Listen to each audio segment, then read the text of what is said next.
So a very warm welcome to all of you. Thank you so much for taking the time to get here this early this morning, and also a very warm welcome to everybody in the digital room. We have a live stream going on, so hello.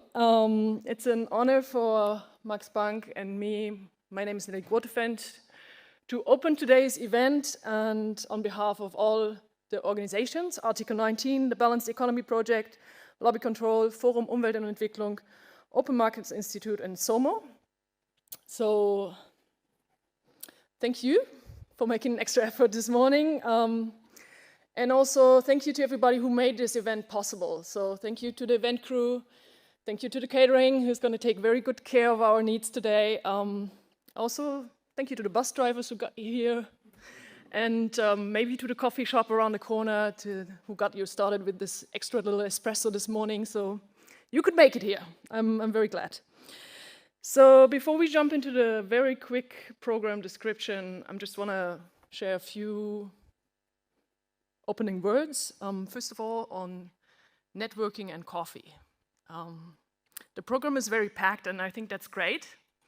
We made very sure to have different formats, very different opinions, lots of people, very different aspects, and all of this, we squeezed it into half a day. So please, this means the coffee machine in the main room is working for you at all the time. So please take advantage of this. Don't wait for the little breaks to come up. If you need something, take care of yourself. Just help yourself. We're grateful that you are with us. Nevertheless, there will be a moment where we can all be together and discuss and digest and revisit different arguments from the podium, and this will be at 1 p.m. So please don't run away after our wrap-up note, but stay around, have some snacks with us, have a drink, and yeah, let's network.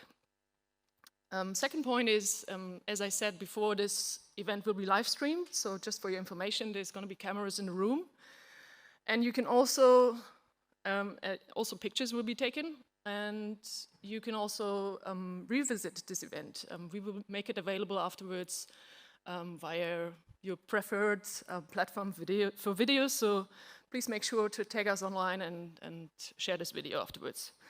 And last but not least, the name tags. If you haven't picked up your name tag, pick it up at the entrance. It makes networking so much easier, and it will just be nice to recognize everybody. And yeah, I'm just going to hand over to Max for some few words on the program. Yeah, thanks very much, and a warm welcome from my side this morning here in Brussels for our mini conference.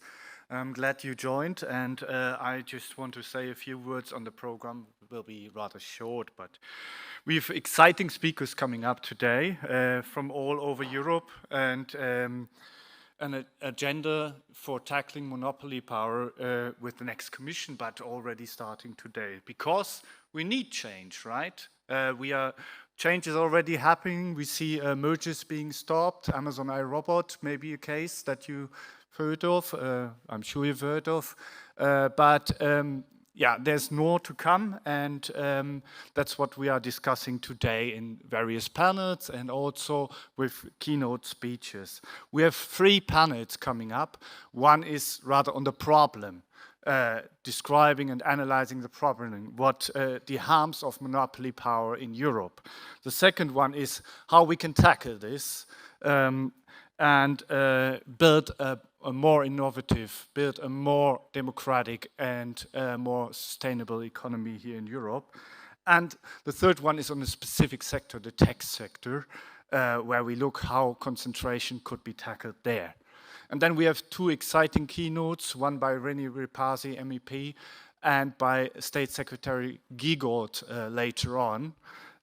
Before we come to René Repasi's keynote speech, I just wanted to mention that we will also present our manifesto on tackling monopoly power here in Europe.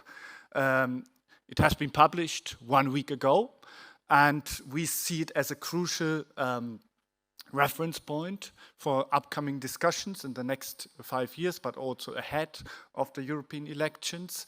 It's the reference point for us as civil society. It has been signed by many organizations and supported, and I hope it will come up in the discussions we have today. So I only want to repeat, this is a conference about change, about challenging the current paradigm of competition policy, and we look forward to great discussions. And with this, I hand over to René Ripasi, who will join us online today and set the floor for this morning. René, the floor is yours. No, thank you so much. Okay, I can now indeed see myself on the big screen. That is fine. Well, thanks, Max. Thanks, colleagues, friends, for organizing this conference. And I can only concur with what is said. This is honestly a very important event and very important kickoff that is relevant for our campaign, but it's going to be even more relevant once elections are over and we have to define the European Commission's working program and what is coming as next steps. And I hope that in my keynote I will give you some ideas which direction that can go and why it is so important that this is a kickoff that should only get stronger and stronger over time. We all know, and I therefore only put it forward as keywords, that Europe is facing massive challenges, starting with a change of paradigm in global trade, with the primacy of geopolitics above trade, starting with the Inflation Reduction Act, but also China's policy to clearly subject trade to its geopolitical interests. And by that, these movements challenge the very business case of the European Union's internal market and its free trade paradigm. So Europe's wealth was basically built on the very idea that the world would function according to the internal market's rules. So you lower barriers and have trade, putting aside and pushing aside political barriers. And that is changing now, but Europe is not yet changing.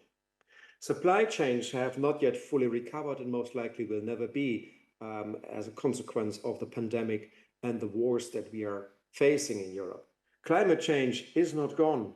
It is still there, and the green transition is even more relevant for our economies. The digital transformation has still the most of potential for our economies to keep their position in the global economy. And all that, we are facing permanent threats of relocation and relocalization, with big CEOs and companies telling us all the time, you have to do this or that, or otherwise you're moving to this or that part of the world. And in this field of tension, we have to make our policies. And this is getting more and more difficult, since whenever you come up with progressive ideas, they are immediately under the threat of, if you go for this, you might scare off all those industries that are giving jobs and paying for good wages. And that shows where current debates are taking place. And this is why this conference is so important, because what we see is a shift of a narrative, and that's the narrative under which heading we are going to pursue our upcoming policies. Remember, in 2019, with the massive manifestations of the Friday for Futures movement, we got climate change as the main narrative, and we got therefore a European Commission that was having the most progressive agenda, if I may say so, since the foundation of the European Union, transforming and taking effective steps of a transformation of Europe's economy into indeed a climate-friendly economy in Europe. But what we now see in 24, it is the opposite. There's not much talk about climate change anymore. It is industrial policy and it is competitiveness all over the place. And we see by that the paradigm, that the narrative is shifting rightwards. What we also can basically then anticipate how the majority situation is going to be looking like in the EU institutions, be it in the Council, be it in the Commission, be it in the European Parliament.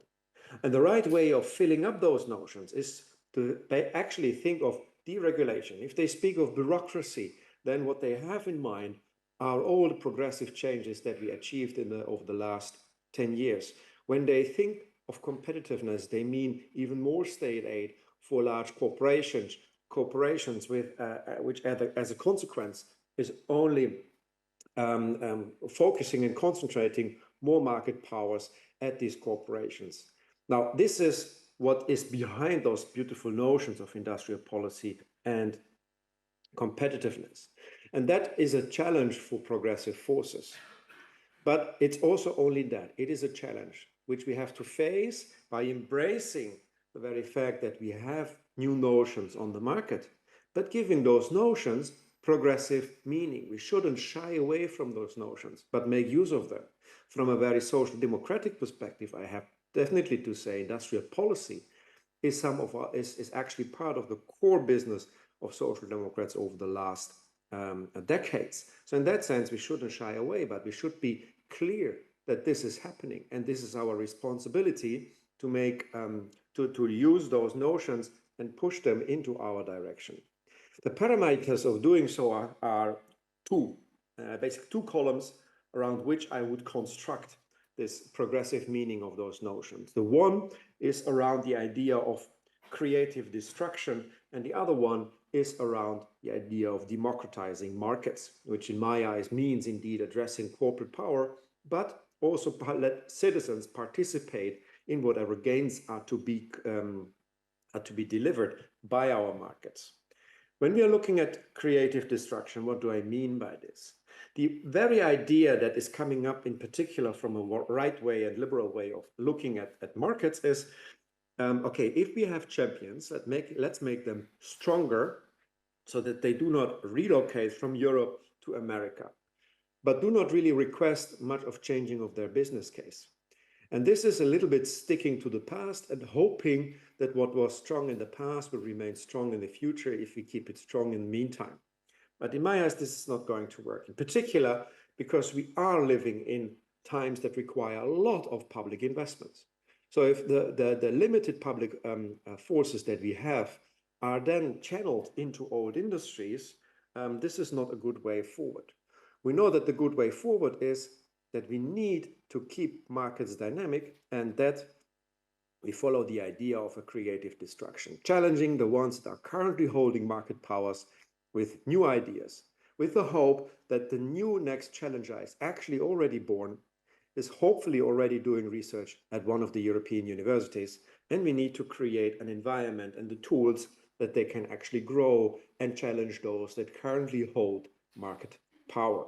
But that requires many changes in our policies. If the idea is that Europe gains its competitive edge and its position on the world by creative destruction, then we have to do, in my eyes, 3 steps. The first one is, and that's the core one, but also the most difficult one. We have to liberate universities from the neoliberal paradigm that research must be competitive. Nowadays, researchers lose more time in writing third-party funding requests than that they are actually doing any research. We are losing way much time by sticking to old ideas. And given that all those third-party funding requests have to be assessed against their feasibility, by definition, methods put forward are those from the current or from the past. And it's hard to predict what is going to be the main challenger within 5 years. Therefore, trust more in research and researchers and innovation at our universities and liberate their forces by allowing them to focus actually on research and giving them the free space to do so. But currently, the paradigm is universities have to be put into competition with each other in order to produce the best results. But in my eyes, that is not how research works. Second, once we have research ideas, we must help researchers that their ideas can be transferred into products. Incubators, speaking of. Currently, there are some ideas to get there, but there's nothing that is done at a larger scale. We need to attract also private investments into those. Without private investments, leading to the very fact that we have a transfer of ideas out of Europe to the United States. So we need to have a protection of incubators. We need to have, therefore, a new corporate form that does not look at shareholder value, but channeling all investments that we can get into a good idea. Once we come to a situation of transferring ideas into markets, we need to protect with competition policy in particular the growth of those startups. I'm here speaking of killer acquisitions. So if we already get great ideas, those great ideas must be allowed to grow in a protected area. And we basically have our responsibility from competition authorities to protect those small startups that they actually grow in Europe and are not transferred into other areas of the world. So this is when we look, we have to create an environment for creative destruction. If we come to the second paradigm on market power, then if we first speak of so democratizing markets, which means we have to look at market power. And this is something I don't have to explain to this room, but it is something that we still have to explain and continue to explain here in Brussels, that competition policy is not about a narrow understanding of consumer welfare, which means the lowest prices and the most quantity of products, which ultimately means that we can basically also benefit of third country products made of child labor because they are extremely cheap. This shift of paradigm started in the last years, in particular now with the adoption of the due diligence directive in our next plenary, but we have to continue with this idea in competition policy and have to acknowledge that competition policy is more than a narrow understanding of consumer welfare, but in modern world, in modern times, it means including non-economic objectives. We must accept as a very starting basis, private entities pursue only private interests. And if this is the case, then the public interest must be supported and strengthened by competition policy tools, be it by taming corporate power in the interest of non-economic objectives or supporting any kind of cooperations amongst market operators if they are actually in the public interest, but always being aware of the very fact that if private entities pursue public interests, then they do so because there's an overlap with a private interest, but nothing else. And that means that we have to return to an understanding of competition policy from the perspective of what we call the curse of bigness. Bigness as such on markets is a problem, and it is not that simply the abuse of corporate power is a problem.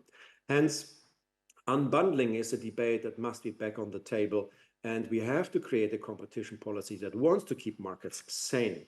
Now, since we are looking at a market situation that there is, this means we have to act with regulatory tools in order to tame corporate power in the sense that they play according to the rules, which should, if there is creative destruction, at the same time reduce their share in markets. But it also means that we should now keep market structures healthy, and that puts our very focus on merger control. So merger control and how merger control is exercised, including a reform of the European merger regulation, in my eyes, is a core topic for the upcoming 5 days. And that means, intellectually speaking, we have to understand that harm to competition is also a different story than we currently see it in merger regulation. We also have here to include public interests when we are assessing the impact of a merger on the internal market, and see what does this do to a market structure. Always understanding that in particular mergers are growth which is not merit-based, but mostly based on corporate power, and we need to keep our market structures that are still healthy. We have to keep them healthy. And that brings us to the topic of conditionalities. When we are actually allowing mergers, then we have to look into conditionalities that basically transform this merger into something that is serving public interests. We must introduce, therefore, also a mechanism if a merger is actually not delivering on those public interests, that we can take back certain conditionalities up to unbundling a merger that was actually allowed, something that EU merger regulation and EU merger law does currently not allow. But the same applies for state aid. If there is a need for the reason of our transformation to give state aid to corporate power, then it must be then there must be conditions attached to it. This is something we can learn from the US debate, and it must include, as we call it, clawback mechanisms. So once the objectives of transformation are achieved, that this money returns to the public in order to be reinvested in different purposes. So this is a way of tackling market power. And then we come to the third element, which is having citizens participate in the results of the internal market. Currently, let's say, what is the very reason that we have a very attractive shift of this narrative towards competitiveness, going against bureaucracy in the industrial policy? We have SMEs and we have citizens that are following the old song that there is just more bureaucracy but nothing else coming from Brussels. And behind this, it is the idea of many, many, many reporting obligations that are pushed down from those who have corporate power down to smaller, medium-sized enterprises who cannot, taking the due diligence directive as an example in point, and the reporting obligations that come along. Mind, you all know why we do this. We want to do this so that private investments are channeled into a right direction and not into a wrong direction. And in order to do so, we need transparency and information. Yet what we see is that such sustainable finance products, they end up also with big business. Citizens do not get any financial products that help them to finance their own private households in order to renovate and become more sustainable.